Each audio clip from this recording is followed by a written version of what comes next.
New ইয়র্কের long আইল্যান্ডের একটি পার্কে আমার চোখে পড়লো মজার একটি খেলা।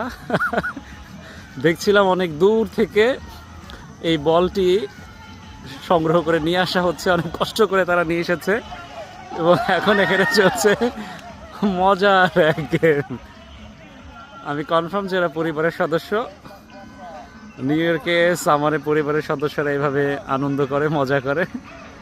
বিশাল আকৃতির বল নিয়ে খেলা হচ্ছে ভলিবল। উপর দিয়ে দেওয়াটাই মনে হয় চ্যালেঞ্জ। নিচ দিয়ে যদি কারো বল চলে যায় নেটের নিচ দিয়ে, তাহলে হয়তো তারা পয়েন্ট হারান। আমার কাছে এটাই মনে হচ্ছে।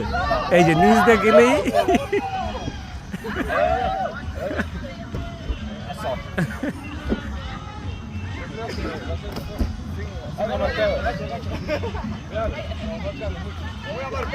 মজা রে। আমি প্রথমে এই বলটা দেখে ভেবেছিলাম এই বল মনে হয় কারো জন্মদিন আকাশে উড়িয়ে দেওয়া হবে, পরে দেখলাম যে না, এখানে মাঠে খেলা হচ্ছে এই বল দিয়ে। দারুণ দারুণ।